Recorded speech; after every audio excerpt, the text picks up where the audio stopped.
Welcome to Caregiver Connection.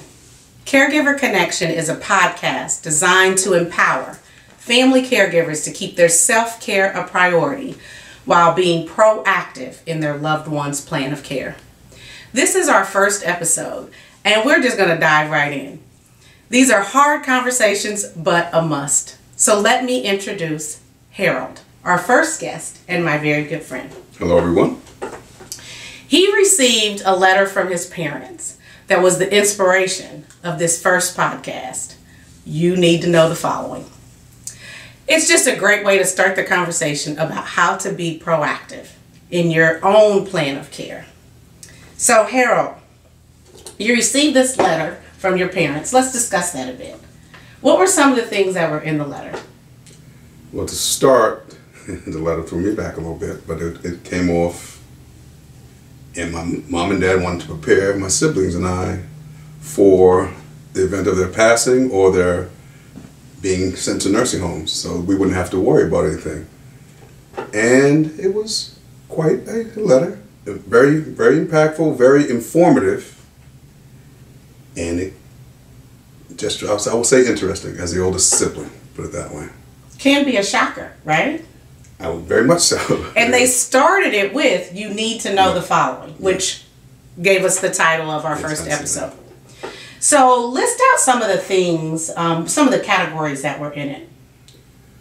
First of all, it was where things are located in the house, as far as safe and fireboxes with keys and information to get to attorneys, accountants, deeds to the house, or homes, excuse me, and other things that we needed to know about how they wanted what they amassed in their lives, how they wanted it divvied up between siblings and the church and everything else.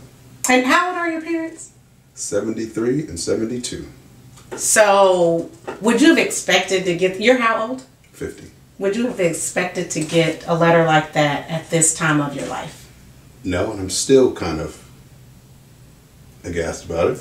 But it's a reality, things that need to be, I mean, it's a reality, so it's inevitable, put it that way. So we have to go on and take it that way. Well, I did like one thing that was in the letter. You said, yes, it was, you need to know the following, but we're okay. Yeah. Right? Yeah, at the very end, yeah, yes, that was, absolutely.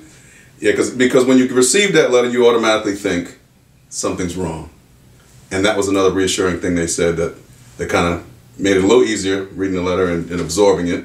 That, yes, we're okay, but we want everybody to be prepared as well as we are. So the state, this is another thing, when something happened to my parents where a colleague, children were in probate court for a couple of years because their children, or their parents failed to plan. And with that being said, my parents drew everything out to the letter. So, and to your point, failed to plan. Because if we are more proactive in our plan of care, in our loved one's plan of care, then we could just be more prepared, right? Absolutely. And again, we know that these aren't easy conversations. We know that people don't want to talk about end of life. They want to just be in the moment. And I totally agree. Let's be in the moment. But after owning an adult daycare center for 10 plus years, and dealing with caregivers and trying to help them be proactive in their loved one's care, because by the time they came to us, they were in crisis mode. And so I really want to stress the importance of being proactive. Absolutely. And so this letter is like giving you the blueprint of how they want their care to be provided. Mm-hmm. Did you feel like anything, did you want to know more, or was it enough? Well, at first, I had to sit back, take a deep breath. Because even though they said everything is okay, I still had to make a call and ask. And they reassured me that everything was okay, but they wanted to make sure that everything was set in place in case one of them died first, or they both passed, and their children were prepared. So I did ask some more questions to kind of reassure myself, because they're my parents. So, even though they said everything's okay, I needed to hear it from them, because they didn't tell me they were sending this letter either. It just came in the mail and, hey, shock. Wait a minute. And the first thing that comes across is, okay, something's wrong. Would you have liked them to tell you that it was coming? Yes, but that's not my parents. Okay, all right. They wanted to. This isn't the first time they've done this to me, so yeah. So you have siblings. Yes. You're the oldest. Yes. So was the letter sent to everyone or just you? Just me. Yes. So that's a lot of responsibility. So there. yes, that falls on my shoulders to share, and we have to come up with a plan. Somehow. Okay. We. I would think so. There's 3 of us. You know, not me being the oldest, but I think we need to. So have you talked to your siblings about that? I have not. Okay. I have not. Why not? I guess it goes to the end of life thing is I have to bring it to the forefront. I need to. My parents are prepared, so I prepared us, so I need to follow their lead. I need to do that. I need to do that. Or maybe Big Brother being protective a little bit. Yeah, a little bit. I don't want them to know this information yet. I'll hold on to it until it really is necessary. So do you think you would do that soon or later? I need to do it sooner. Okay. So they're also prepared, because that's almost like me even being Big Brother. I'm prepared, but they're not. So that's not fair.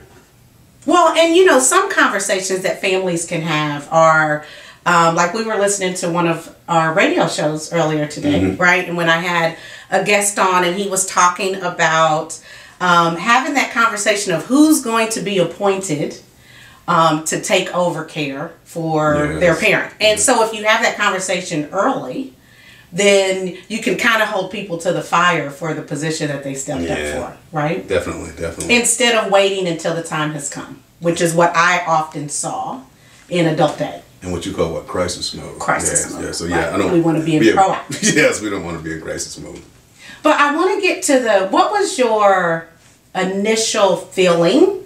And then after you thought about it some, after receiving the letter, what was your feeling after? So the initial feeling was a little fear and sadness. I mean, in my parents. So, you know, it's end of life. So even though them wanting to prepare us, it still gives you a hot dropping feeling. Oh my parents. We only have one set of parents. So it was just losing them, and then to read it. Well, if we're both going, losing them both at the same time would be devastating. So that part. Once you get over that initial part of it, you start to think, and you start to appreciate what they're doing. They're setting you up, so there are no quote unquote hiccups, if you will. And so with that reassurance, I think that helped me out a little bit more by reading the letter a couple of times. Because at first, when you read the letter, it's okay. We might be out of here, and we set you guys up great, and this is how we want the end of our lives and our assets to be divvied up and distributed, so on and so forth. And okay, that's cool. And you think, well, I mean, you don't want your parents' assets in any way.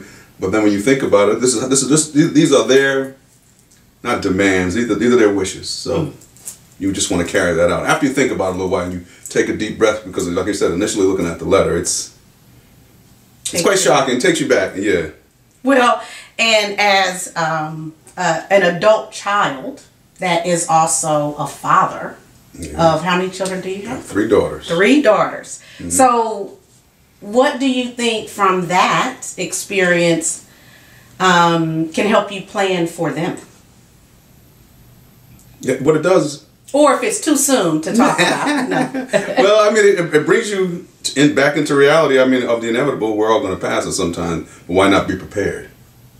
Why not? Why not be prepared? Why not have the conversation? Why not be prepared? Yeah. Now, I do know that, see, your parents trust you, right? Absolutely. So there are one thing that we ran into quite a bit was financial exploitation in elderly. Unfortunately, you have adult children that aren't saying, oh, I want my parents here. I don't want their assets. They're like, no, we want their assets. You right? Yeah, there are a whole lot of cases like that. Yeah, definitely. So again, that's why we say these conversations are hard. Doesn't mean you have to unlock the safe and let your adult children get to your assets. Yeah. But it's at least just telling them where it is and what your wishes are. Yeah. Is there anything that you'd like to add? Well, try to have the conversation. If your parents don't have the conversation, why don't you try to bring it up and ask them what they think about that.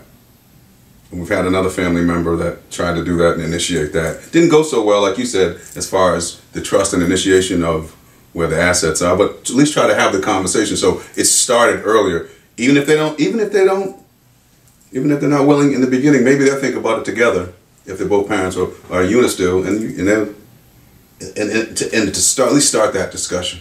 It would start it with your siblings too, if you have them too, so everybody is on that same boat, on the same road at some point. Definitely important with the siblings. Yeah, it could be a little awkward coming from the adult child because they might think, what does? Yeah, I guess so, but yeah, or at least ask them what their wishes are. Maybe not financially ask them, because that's going to be delicate. That's going to be a delicate road. But yeah, at least ask them what their wishes are as far as a nursing home or what kind of care they want to receive in case you're not able to take care of them. So yeah, because there's a couple of statements that you hear. I don't want to be a burden on you, or the parent says, don't ever send me to a nursing home. But they say that, they may say that young, but if you explore a little more about what their wishes are, then you can both be on the same page, create that plan of care, and that's being proactive. Absolutely. So I appreciate you being on the show today. We're going to put a checklist on caregiverconnectionga.com so that you can look at some different items to spark that conversation with your loved ones and make a priority in your loved one's plan of care. Thank you for joining us.